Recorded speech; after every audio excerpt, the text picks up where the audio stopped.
যে কোনো উপায়ে বন্ধ করতে হবে। আপনারা একাই না পারেন, যৌথ ধ্বনি কিন্তু বন্ধ করে। আমরা শান্তিতে থাকতে চাই, আমাদের ব্যবসায়িক ভাইরা শান্তিতে থাকতে চাই। এখানে বালুমহল কোন ডাকাডাকি হয় নাই, লুটতারাজ হচ্ছে বালুমহল। এই কয়েকদিন আগে একটা ঘটনা ঘটছে, রানীর বন্দরের ওই পাশে 11 নম্বরের ওই পাশে 10 টাকার গাড়ি এবং এই যারা বাধা দিতে গেছে তাদের উপর আক্রমণ। কেস করার সাহস পর্যন্ত পাইল না, তাকে হত্যা করার ষড়যন্ত্র মানে এ পর্যন্ত দিয়েছে। এই বিষয়টা যদি এখনো শুনতে হয়, আমাদের একটা ভালো কাজ করতে গিয়ে যদি আমাদের উপর হামলা আসে, কিন্তু এর চেয়ে বড় দুঃখ আর কিছু হতে পারে না। এই জন্য আমি অনুরোধ করব, এর কাজটা বন্ধ করার জন্য পারলে গ্রামে না হয় ইউনিয়নে না হয় ওয়ার্ডে একটা করে কমিটি গঠন করেন। এই যারা আইন শৃঙ্খলা উন্নয়নের জন্য সহায়তা করবে, পুলিশ সেখানে থাকবে এবং এই কমিটি সারা এলাকায় তারা কাজ করে এলাকার মাদক, বাল্যবিবাহ, চাঁদাবাজি, সমস্ত প্রকার অন্যায় বন্ধ করবে।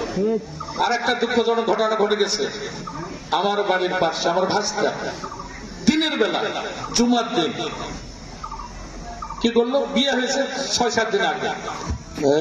এই কথা বলে চলে যাওয়া যাবে না, বসতে হবে। তো কি হলো, দুপুর বেলা যখন নামাজ পড়তে গেছে, ওই বাড়িতে দুইটা মোটরসাইকেল 3 জন লোক আসছে। আসার পর বাড়িতে ঢুকে পড়েছে, বলছে তোমার স্বামী কই? নতুন বউ, ওর শাশুড়ি কোথায় জড়ে গেছে? তোমার স্বামী মাদক বিক্রি করে, কোথায় গেল? তখন বলছে যে আমার স্বামী তো মসজিদে গেছে।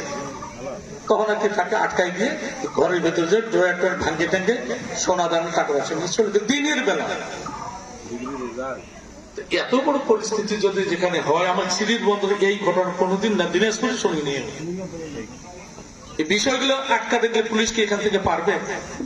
ওরা তো মোটরসাইকেল নিয়ে আসছে, তার পুলিশ তো এখানে পারবে। ওখানকার কমিটি যদি থাকতো, তারা যদি জানতে পারতো, তাকে আটকাই দিয়ে পুলিশকে খবর দিয়ে তার পুলিশের হাতে দিত।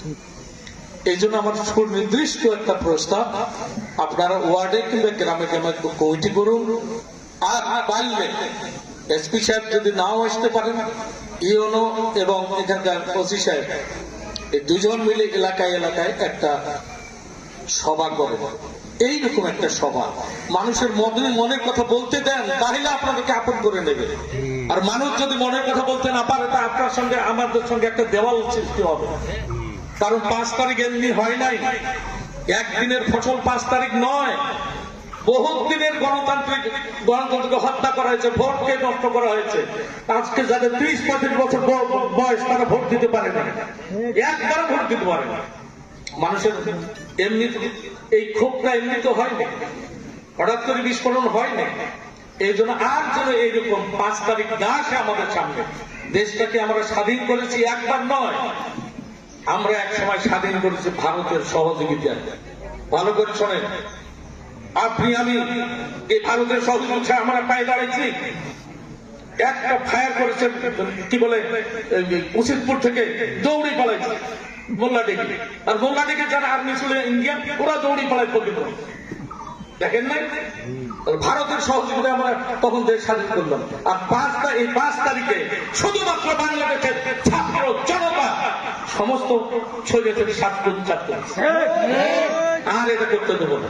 আর কেউ স্বৈরাচার হোক আমরা চাই না, আর কেউ চাঁদাবাজ এখানে আসুক আমরা চাই না, আর এখানে দুর্নীতিবাজ কেউ আসুক আমরা চাই না। আমরা ঘুষ, দুর্নীতি, তারপরে রাহাজানি, তারপরে এই যে মেয়েরা কম কথা বলে ধর্ষিত হচ্ছে মেয়েরা। আরে ভাই, ছেলের মাত্র বাঁচি যায়, কি হয় 10টা বা 20টা ধর্ষণ করার পরে বিয়ে হয় বাংলাদেশে। আর ওই মেয়েটা কোথায় বিয়ে হবে? পাগল বিয়ে দিতে? যদি প্রকাশ ভাইটা ধর্ষিত মেয়ে, কে বিয়ে করবে? সেইগুলো রক্ষা করতে হবে আমাদেরই কলিজার টুকরো সন্তান। আসুন, আমরা আজকে প্রশাসন আমাদের সামনে আছে, পুলিশ আমাদের ভাই হিসেবে কাজ করুক, আমরা আমাদের বন্ধু হিসেবে পুলিশকে গ্রহণ করি। এবং সবার যার যা দায়িত্ব আছে, এখানে শিক্ষকদের দায়িত্ব আছে, ছাত্রদের দায়িত্ব আছে, রাজনীতিবিদদের দায়িত্ব আছে, ব্যবসায়ীদের দায়িত্ব আছে, সবারই নিজ নিজ দায়িত্ব আছে, সাংবাদিকদের দায়িত্ব আছে।